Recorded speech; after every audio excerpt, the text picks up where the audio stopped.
মনে করুন একটা শহর, লাখ লাখ মানুষের বাড়ি হঠাৎ করে অন্ধকারে ডুবে গেল। হাসপাতাল বন্ধ, ট্রাফিক লাইট বন্ধ, ইন্টারনেট বন্ধ, এমনকি আপনার ফোনের চার্জও শেষ। এটা কীভাবে সম্ভব? একটা বোম, যাকে বলা হয় গ্রাফাইট বোম বা ব্ল্যাক আউট বোম, যেটা একটা পুরো শহরের বিদ্যুৎ 1 সেকেন্ডের মধ্যে বন্ধ করে দিতে পারে কোনো রকমের ধ্বংস ছাড়াই। এবং এই ভয়ঙ্কর অস্ত্র নিয়ে সম্প্রতি চীন একটা ভিডিও প্রকাশ করেছে, যেটা পুরো বিশ্বের মধ্যে হইচই ফেলে দিয়েছে। এই ভিডিওতে আমরা জানবো এই গ্রাফাইট বোমটা কি, এটা কীভাবে কাজ করে, চীন কেন এই বোমটা তৈরি করছে, এবং এটা ভারতের জন্য কি একটা বড় হুমকি। এই সব কিছু আমরা জেনে নেওয়ার চেষ্টা করবো এই ভিডিওর মাধ্যমে। তাহলে চলুন শুরু করা যাক। চীন সম্প্রতি একটি ভিডিও প্রকাশ করেছে, যেখানে তারা একটি গ্রাফাইট বোম বা ব্ল্যাক আউট বোমের কথা প্রকাশ্যে স্বীকার করেছে। চীন সম্প্রতি একটি 3D ভিডিও প্রকাশ করেছে। এই ভিডিওতে এটা স্পষ্ট যে চীনের কাছে এমন একটা অস্ত্র আছে যেটা পুরো শহরের বিদ্যুৎকে 1 সেকেন্ডের মধ্যে ধ্বংস করে দিতে পারে।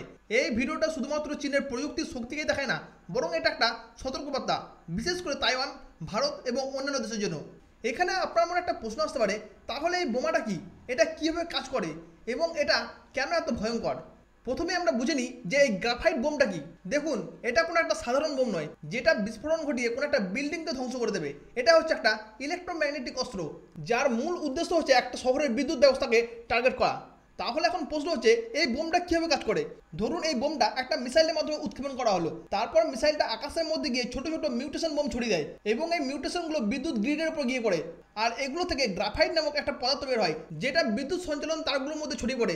কারণ গ্রাফাইট হচ্ছে একটা পরিবাহী পদার্থ, এটি বিদ্যুৎ গ্রিডের সার্কিটগুলোতে শর্ট সার্কিট করে দেয়, যার ফলে পুরো শহরের বিদ্যুৎ মুহূর্তের মধ্যে বন্ধ হয়ে যায়। হাসপাতাল, স্কুল, ট্রাফিক, ইন্টারনেট সব কিছু অচল হয়ে পড়ে।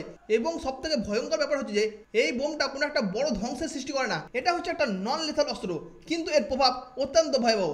এই বোমটাকে গ্রাফাইট বোম বলার প্রধান কারণ হচ্ছে গ্রাফাইট হচ্ছে কার্বনের একটা রূপ এবং এটা হচ্ছে তড়িৎ পরিবাহী পদার্থ, যার ফলে এটা বিদ্যুৎ গ্রিডের মধ্যে যখন পড়ে তখন পুরো সিস্টেমটাকে জ্যাম করে দেয়। এখানে একটা মজার বিষয় হচ্ছে যে এটা তৈরি করা খুবই সস্তা, যেটা কোনো দেশের এয়ার ডিফেন্স সিস্টেম দ্বারা সহজেই ডিস্ট্রয় করা যায় না। কারণ এই বোমটা ছোট ছোট মিউটেশন চারিদিকে ছড়িয়ে দেয়, যেটাকে ধরা খুবই কঠিন। আর এই বোমটা এতটাই বড় ক্ষতি করে যে এটা একটা পুরো শহরের হাসপাতাল, স্কুল এবং কারখানাকে মুহূর্তের মধ্যে বন্ধ করতে পারে। মনে করুন চীন থেকে ভারতের বড় বড় শহর যেমন দিল্লি, কলকাতা এবং মুম্বাইয়ের মতো শহরগুলিতে যদি টার্গেট করা হয়, তাহলে মুহূর্তের মধ্যে সেখানকার ইলেকট্রিসিটি চলে যাবে, যার ফলে গোটা ভারত অকেজো হয়ে পড়বে। আমি যদি এই গ্রাফাইট বোমের ইতিহাস বলি, এই গ্রাফাইট বোমটা কিন্তু নতুন কিছু নয়। এটা প্রথম ব্যবহার করেছিল আমেরিকা 1999 সালে। 1999 সালে নেটো সার্বিয়ার বিরুদ্ধে একটা সামরিক অভিযান চালায়। সার্বিয়া তখন ছিল একটা ইউরোপীয় দেশ, যারা রাশিয়ার সঙ্গে একটা ঘনিষ্ঠ সম্পর্ক রাখত। এই নেটো কান্ট্রিজগুলোর লক্ষ্য ছিল সার্বিয়ার একটা অংশকে বিচ্ছিন্ন করে কসবো নামে একটা নতুন দেশ তৈরি করা। এর পেছনে প্রধান কারণ ছিল এই সার্বিয়ার কসবো অঞ্চলের বিচ্ছিন্নতাবাদী আন্দোলন, যার ফলে নেটো সার্বিয়ার রাজধানী বেলগ্রেডে 78 দিন ধরে বোমা হামলা চালায়। আর এই অভিযানের মধ্যে আমেরিকা এই গ্রাফাইট বোমটাকে ব্যবহার করেছিল। এর ফলাফল কি হয়েছিল? এর ফলে সার্বিয়ার প্রায় 70% বিদ্যুৎ গ্রিড ধ্বংস হয়ে যায় এবং পুরো শহর অন্ধকারে ঢেকে যায়। হাসপাতাল বন্ধ, শিল্প কারখানা বন্ধ, এমনকি মানুষের জীবনযাত্রাও থমকে যায়। ওয়াশিংটন পোস্টে তখন লেখা হয়েছিল, নেটোর বোমা সার্বিয়াকে অন্ধকারের দিকে ঠেলে দিয়েছে। এই ঘটনা প্রমাণ করেছিল যে গ্রাফাইট বোম কতটা শক্তিশালী। কিন্তু তারপর থেকে আমেরিকা এই বোমাকে কখনো ব্যবহার করেনি। কিন্তু এখন দেখছি যে চীন এই প্রযুক্তিটাকে ব্যবহার করে গোটা বিশ্বকে চমকে দিয়েছে। এখানে একটি বড় প্রশ্ন হচ্ছে যে চীন কেন এখনই এই বোমার ভিডিওটাকে প্রকাশ করলো। এর পেছনে একটা বড় কারণ আছে, সেটা হচ্ছে তাইওয়ান। তাইওয়ান হচ্ছে একটা উন্নত প্রযুক্তির দেশ। এই তাইওয়ান হচ্ছে গোটা বিশ্বের মধ্যে সব থেকে বড় সেমিকন্ডাক্টর উৎপাদক দেশ। তাইওয়ানের পুরো অর্থনীতি এবং প্রতিরক্ষা ব্যবস্থা বিদ্যুতের উপর নির্ভরশীল। যদি চীন তাইওয়ানের বিদ্যুৎ গ্রিডকে ধ্বংস করতে পারে, তাহলে তাইওয়ানের প্রতিরক্ষা ব্যবস্থা পঙ্গু হয়ে যাবে। এটা চীনের জন্য একটা সহজ কৌশল হতে পারে তাইওয়ানের উপর বড় আক্রমণ করার জন্য, কারণ চীন দীর্ঘদিন ধরে এই তাইওয়ানকে নিজের অংশ বলে দাবি করে আসছে এবং বিশেষজ্ঞরা মনে করছে চীন হয়তো তাইওয়ানের উপর আক্রমণ করার একটা বড় পরিকল্পনা করছে। এই গ্রাফাইট বোমটা হচ্ছে একটা নন লিথাল অস্ত্র, তার মানে হচ্ছে এটা কোনো মানুষকে আক্রমণ করে না, এটা সেই দেশের অর্থনীতিকে ধ্বংস করে দেয়। তাই চীন এটাকে ব্যবহার করে আন্তর্জাতিক সমালোচনা থেকে কিছুটা এড়িয়ে যেতে পারে। তার জন্যই কিন্তু চীন এটাকে ব্যবহার করতে পারে তাইওয়ানের উপর অ্যাটাক করার জন্য, কারণ এই অ্যাটাকের ফলে আন্তর্জাতিক সমালোচনা থেকে কিছুটা হলেও এড়িয়ে যেতে পারে। কিন্তু এখন প্রশ্ন হচ্ছে, এটা কি ভারতের জন্য একটা বড় ধরনের হুমকি সৃষ্টি করতে পারে? তার উত্তর হচ্ছে অবশ্যই পারে, কারণ চীন হচ্ছে আমাদের প্রতিবেশী দেশ। কারণ চীনের সঙ্গে ভারতের অরুণাচল প্রদেশকে নিয়ে একটা বড় ধরনের বিবাদ আছে, তাই এটা ভারতের জন্য একটা বড় হুমকি সৃষ্টি হতে পারে। চীন যদি এই বোমটাকে ব্যবহার করে আমাদের উত্তরাখণ্ড, অরুণাচল প্রদেশ বা অন্য কোনো সীমান্ত এলাকার বিদ্যুৎ গ্রিডকে মুহূর্তের মধ্যে ধ্বংস করতে পারে। এটা আমাদের সামরিক ঘাঁটি, হাসপাতাল, যোগাযোগ ব্যবস্থাকে দুর্বল করতে পারে।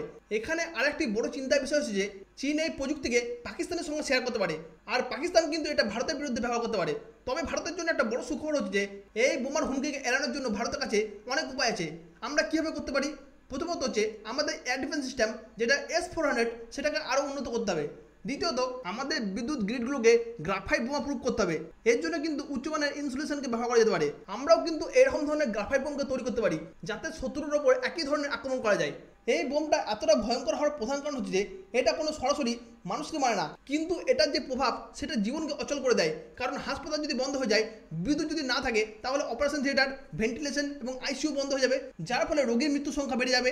দ্বিতীয়ত, যোগাযোগ ব্যবস্থা বন্ধ হয়ে যাবে, যেমন ইন্টারনেট, ফোন, রেডিও সব কিছু বন্ধ হয়ে যাবে। এমনকি অর্থনীতি, যেমন কারখানা, ব্যাংক, ব্যবসা সব কিছু থমকে যাবে। এমনকি এই বিদ্যুৎ না থাকলে রাডার, মিসাইল সিস্টেম এবং সামরিক যোগাযোগ ব্যবস্থা অকেজ হয়ে যাবে। চীনের এই গ্রাফাইট বোম পুরো যুদ্ধের নিয়মকে বদলে দিতে পারে। এটা শত্রুকে সরাসরি আক্রমণ না করে তাদের অর্থনীতি এবং প্রতিরক্ষা ব্যবস্থাকে ধ্বংস করে দেয়। এই বোমাটা শুধুমাত্র চীন এবং তাইওয়ানের জন্য নয়, পুরো বিশ্বের জন্য একটা চিন্তার বিষয়। কারণ হচ্ছে এটা সিভিলিয়ান ইনফ্রাস্ট্রাকচারকে টার্গেট করে, যা যুদ্ধের নৈতিক নিয়মের বিরুদ্ধে। সম্প্রতি রাশিয়া ইউক্রেন যুদ্ধে রাশিয়া ইউক্রেনের উপর এরকম ধরনের অ্যাটাক করেছে, যেখানে রাশিয়া ইউক্রেনের বিদ্যুৎ গ্রিডকে ধ্বংস করে দিয়েছে। চীন যদি কোনো দেশের উপর এই ধরনের অস্ত্র ব্যবহার করে, তাহলে সাধারণ মানুষ সব থেকে বেশি ক্ষতিগ্রস্ত হবে। তাই আমার মতে এই গ্রাফাইট বোমের মতো অস্ত্রকে আন্তর্জাতিক চুক্তির মাধ্যমে নিষিদ্ধ করা উচিত। এটা মানবতার বিরুদ্ধে একটা অস্ত্র, যেটা সাধারণ মানুষের জীবনকে বিপন্ন করে দেয়। বন্ধুরা, এই বোমটা শুধুমাত্র একটা অস্ত্র নয়, এটা একটা নৈতিক প্রশ্ন তুলে ধরে। যখন আপনি একটা শহরের বিদ্যুৎকে বন্ধ করে দেন, তখন হাসপাতাল, স্কুল এবং সাধারণ মানুষের জীবন বিপন্ন হয়ে যায়। এটা যুদ্ধের একটি অমানবিক কৌশল। এখানে আপনাদের কাছে আমি জানতে চাইবো, চীন যদি ভারতের বিরুদ্ধে এই বোমকে ব্যবহার করে, তাহলে ভারত কি তার যোগ্য জবাব দিতে পারবে? কমেন্টে আপনার মতামত অবশ্যই লিখে জানাবেন।